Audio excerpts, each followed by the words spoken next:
Olá, amigos e amigas da Casa do Caminho. Quinta-feira, 29 de outubro, estamos aqui nos reunindo novamente por essa possibilidade digital, através dessa gravação que estamos fazendo, para dispormos sobre a palestra, que tratará hoje sobre finados, ou Dia dos Mortos, ou enfim, as designações que se colocam. Mas antes de fazermos a nossa prece inicial, de nos prepararmos para esse evento, eu queria lembrar, a pedido da casa, somos convidados, mas nos sentimos muito honrados em podermos estar junto a todos vocês, trabalhadores e colaboradores da Casa do Caminho, de que, em função dessa pandemia, ocorreram mudanças operacionais. Então, para esse ano, a fome e a necessidade não param, a Casa do Caminho está organizando uma arrecadação somente em dinheiro, e não em doações de produtos, mas somente em dinheiro, para compor a cesta, a Bolsa de Natal. A Bolsa de Natal que vai para essas famílias que dependem e contam com isso para o final do ano, para aquele momento mais especial. Afinal de contas, fazemos o mesmo. Por que não pensarmos que esses nossos irmãos um pouco mais desafortunados tenham o mesmo direito, possam ter a mesma satisfação? Dessa forma, informado que fui, estou passando aqui para vocês, cada bolsa está programada no valor de R$ 200. A gente sabe que R$ 200 hoje, meio a essa pandemia, tantas paradas laborais, tantas mudanças de formato, possa parecer um pouco realmente alto, mas é um valor mínimo para compor uma bolsa para uma família. A gente não está falando de uma pessoa, a gente está falando de famílias. Então, dessa maneira, pode parecer que está alto, mas vamos nos juntar. Talvez você, um outro parente, um amigo, pessoas que possam ajudar a compor esse valor e procurarem ali a Marilene, a Ana Paula, a Andréa Igrejas, a Fatinha, enfim, procurarem por elas para fazer o depósito na conta corrente da Casa do Caminho, a fim de compor essas bolsas tão necessárias. Dezembro está aí, gente. Nós estamos aqui 29 de outubro, quinta-feira, praticamente mês encerrado. Já estamos falando de finados, que é o começo do mês de novembro, e é um tempo muito curto para se produzir. Imaginem que no meio dessa retomada de tantas atividades, estarmos contribuindo, colaborando com essa casa que tem que se preparar para ajudar essas pessoas que contam com essa colaboração. Então foi dado o aviso, vamos à nossa prece, vamos nos desvencilhar por alguns instantes desse nosso cotidiano, das coisas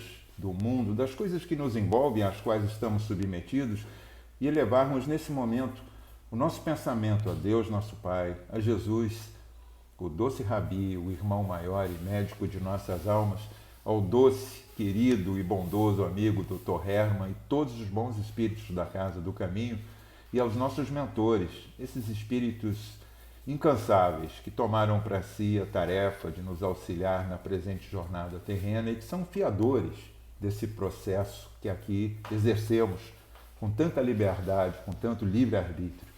Assim, pedimos a graça de toda essa espiritualidade que nos intua e a todos vocês. Que assim seja, graças a Deus. Eu sempre começo falando que não vim ensinar nada, e é verdade. Eu não tenho essa menor pretensão, porque eu estou precisando aprender e aprender muito. Então, eu ganho, muitas das vezes, essa oportunidade de estarmos juntos fazendo essa reflexão e poder estudar, para me esclarecer e tentar dividir um pouco dessa reflexão com todos os senhores e senhoras. Se isso lhes provocar, terei atingido o meu objetivo, que é justamente, de uma forma provocativa, fraternal, motivá-los ao estudo.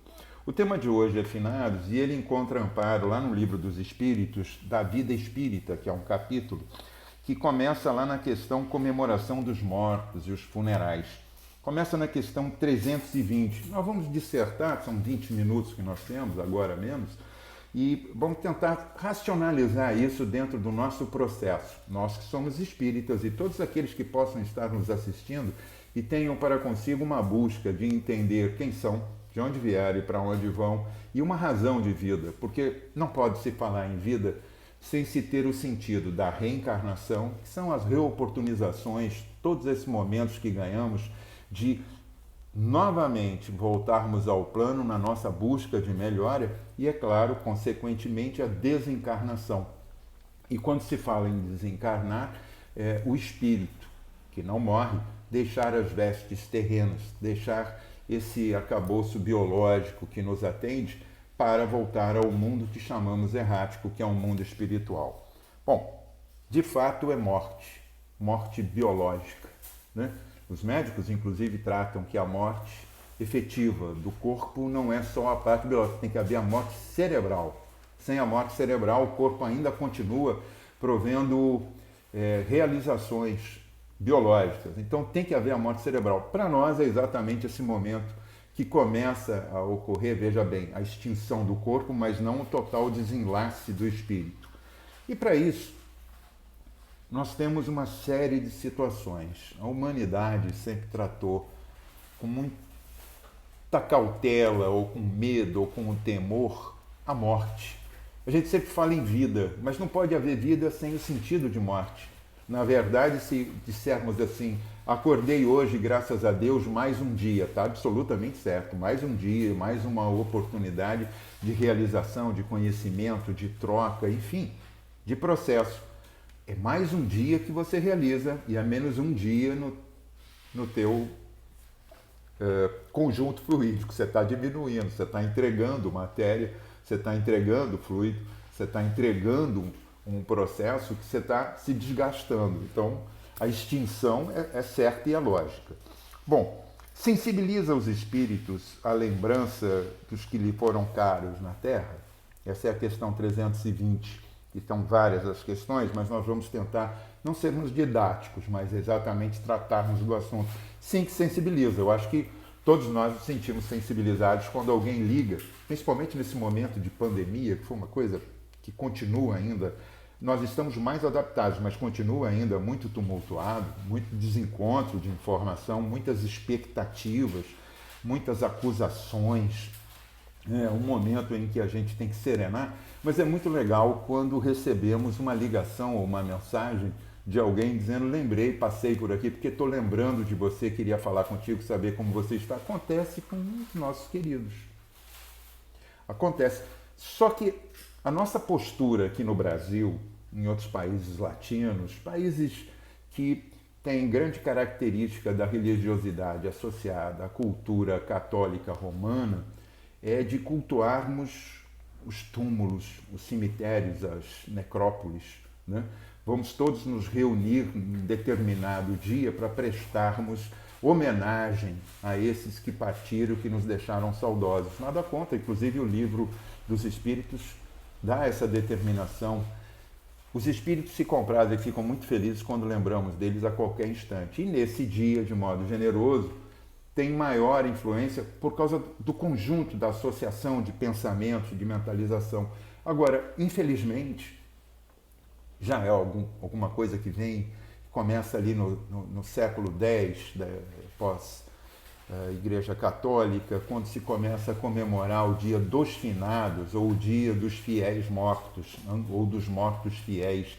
Tem que ver que eram considerados fiéis, porque um infiel não recebia muita solidariedade nesse momento. Mas, enfim, só fazendo essa observação, isso remonta desde o tempo de Cristo e muito antes deles. Os egípcios já cultuavam com aquelas pirâmides enormes e outros povos com mausoléus enormes, líderes e pessoas e figuras importantes.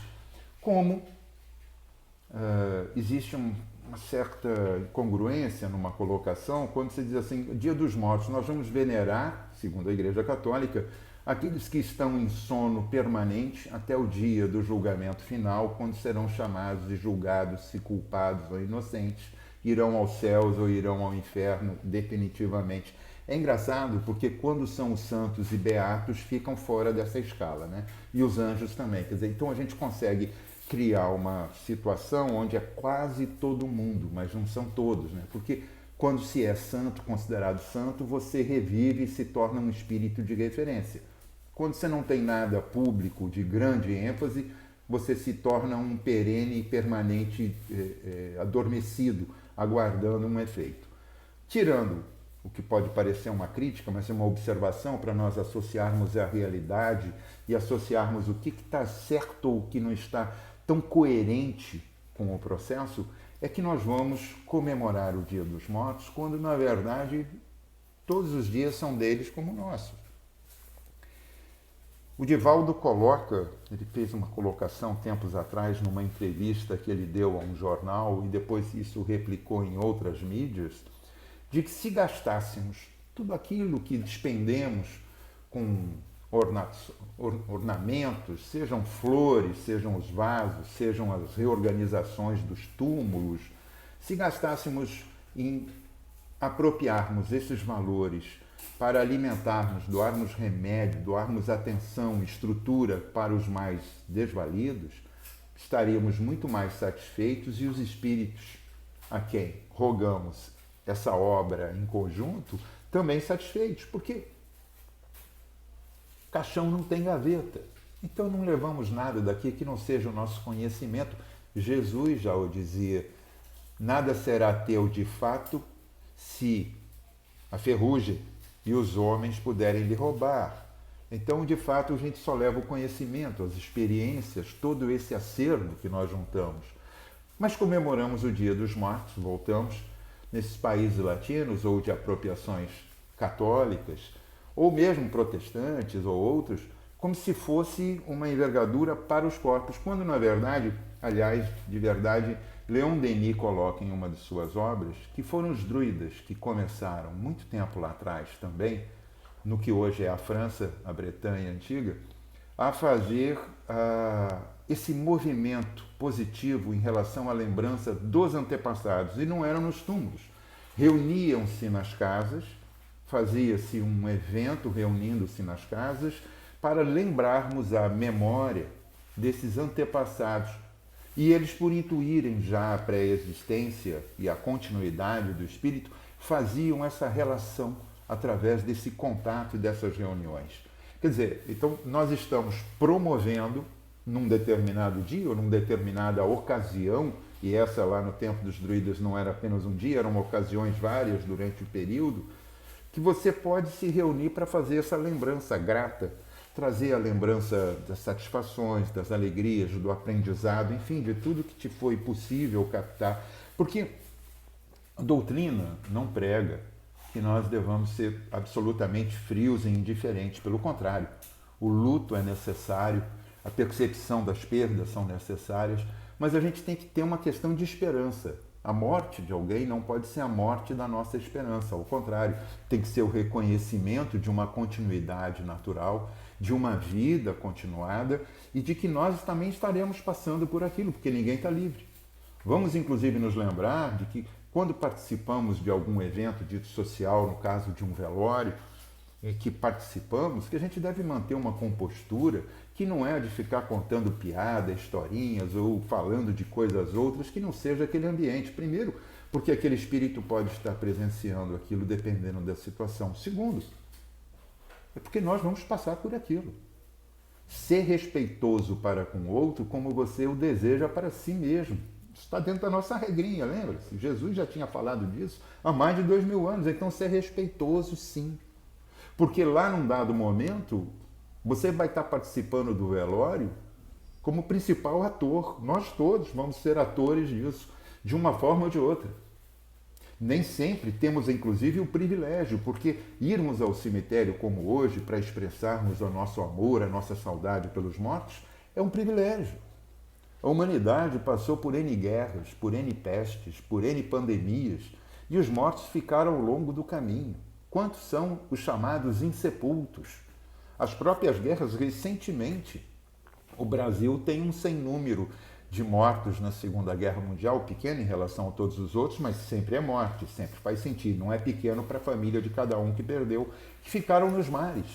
Aliás, perdemos mais brasileiros pelo torpedeamento de navios aqui no nosso litoral e fora dele, na Segunda Guerra Mundial, do que os nossos valorosos soldados, mais de 470, nos campos de guerra da Itália. Mas, enfim, aqueles soldados puderam ser sepultados, os outros não. Então, para quem você vai rogar no Dia dos Mortos a tua homenagem? Olha, pelo pensamento, pela oração na tua casa. Imagina hoje com essa mobilidade que nós dispomos, de estarmos... Eu, por exemplo, não estou próximo dos meus pais. Um está no interior de São Paulo, o outro aqui no interior do Rio de Janeiro. Não tem como você ficar se deslocando, se aproximando para ir render homenagem. Renda-os na sua saudade, no seu cotidiano, nas suas colocações. Inclusive, Carl Jung coloca uma coisa muito interessante. Ainda em 1959, ele deu uma entrevista para a BBC, um grande psiquiatra suíço, e ele tinha aquela pegada humanista, mas também tinha uma pegada espiritual. Ele só não podia conceder, como cientista e pesquisador da época, um alinhamento. Mas ele coloca uma coisa aqui, o entrevistador da BBC, eu fiz até questão de baixar, o entrevistador da BBC disse: me lembro que você disse para Carl Jung que a morte é psicologicamente tão importante quanto o nascimento. Olha que pegada boa. E ele responde: sim, se a morte for um fim, mas ainda não temos certeza desse fim. As faculdades peculiares do psiquismo não estão totalmente confinadas no tempo e no espaço, até porque tempo e espaço é uma relação de física mecânica nossa aqui, né? Nós não temos nada quântico, aí tempo e espaço aqui são mensuráveis de outra maneira. E ele diz: só os ignorantes negam os fatos de que, através de sonhos e visões do futuro, podemos entender coisas que não estamos entendendo no momento e que sempre existiram. Esses fatos mostram que o psiquismo, em parte, não depende de um confinamento material. Ou seja, e ele coloca, isso significa a continuação da vida numa espécie de existência física, além do tempo e do espaço que nós conhecemos. Reconhecimento da continuidade. Tempo e espaço não definem o nosso estado de psiquismo, não definem o estado de apropriação do espírito que está liberto, livre. O que acontece com esses espíritos que não recebem mais as homenagens dos familiares? Não é? Será que eles se perdem, deixam de existir? Não, eles continuam a sua jornada. Portanto, para rendermos a nossa expressão de amor, para rendermos a nossa esperança de vida, vamos cuidar dos nossos mortos, não necessariamente nos cemitérios. Se você quiser ir, tudo bem, vá. Mas não se encha de flores. Pensa que naquele momento você pode visitá-lo e ornar a outra pessoa com alimento, com remédio, com atenção, com prece, com o cuidado que nós podemos despender. E esses nossos queridos, sejam eles de qual qualidade familiar ou amigos que estejam erráticos, hão de entender e de se sentirem com certeza mais realizados quando nós compreendermos que as nossas manifestações materiais são mínimas na expressão do que são as nossas manifestações do sentimento, daquilo que dispomos para com os outros, de uma saudade verdadeira, de um reconhecimento do porquê da saudade. É claro que nós somos táteis, nós temos sentidos materiais muito fortes, nós precisamos desse contato. Nós estamos tendo prova disso com essa pandemia, nesse isolamento social, o quanto isso nos afligiu e aflige ainda, e quanto de descontentamento. Mas nós temos que entender que as pessoas continuam, que as vidas continuam. E é isso. O dia de finados, ele não precisa ser um dia que se finde a tua esperança, ao contrário. É um dia de reconhecimento. Tantos povos reconhecem isso e consideram aí um momento de festejo. Como disse Jesus no capítulo Ninguém poderá ver o reino de Deus se não nascer de novo, capítulo 4 do Evangelho, é necessário. É necessário as nossas experiências necessárias. Nós não podemos trazer modificações efetivas para o planeta e para nós mesmos se não tivermos todas essas possibilidades. Perda de entes queridos. Sim, nós estamos tendo a perda da presença física, estamos tendo a perda da convivência, mas ele não se perde no espaço nem as nossas esperanças de um reencontro. Vamos usar esse dia com consciência. É mais um dia em que devemos, com respeito e louvor por todas as manifestações que sejam feitas de todas as formas, entendermos que o espírito, a alma, sobrevive à extinção corpórea e que não é apenas na manifestação terrena ou material que a gente pode dispor do melhor para externarmos essa saudade, o bem-querer e o amor que dispomos para com todos aqueles que partiram. Afinal, eles vivem em nosso pensamento, estão vivos, latentes e permanentes. Vamos fazer disso um momento de esperança e levar essa esperança para tantos outros. E não precisa ser só num dia, podem ser todos os dias. Afinal, queiramos ou não, estamos nos encaminhando para esse encontro com todos eles. Afinal, hoje mais um dia que eu tive de vida, menos um dia na minha existência. É matemático, é certo, vai acontecer, mas que aconteça de uma forma consciente e que a gente possa encarar cada vez mais as oportunidades do reencontro e da lembrança com todos os nossos pares espirituais da forma como estamos vivendo aqui. Com esperança, com amor, com alegria, com a convicção, com a gratidão do conhecimento que a doutrina nos traz para nos libertar desses estereótipos e de tanto medo que a morte causava. Afinal, Kardec parece que matou a morte quando trouxe essa doutrina tão bem explicada para todos nós. Falando nisso, não vamos nos esquecer, então, no encerramento que fazemos da nossa reflexão, da lembrança do pedido lá no início, montarmos aquelas cestas.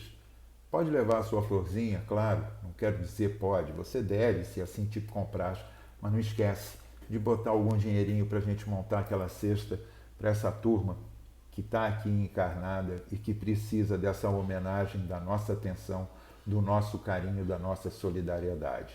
É isso. Muito obrigado a todos. Que a graça de Deus esteja presente em nossos corações hoje e sempre. E que a bússola do nosso íntimo esteja voltado para esse norte que é Jesus, agradecendo a participação incansável dos nossos mentores em estarem aqui como irmãos que se apropriam do nosso dia a dia para nos ensinar e nos conduzir ao melhor da nossa vida. Graças a Deus.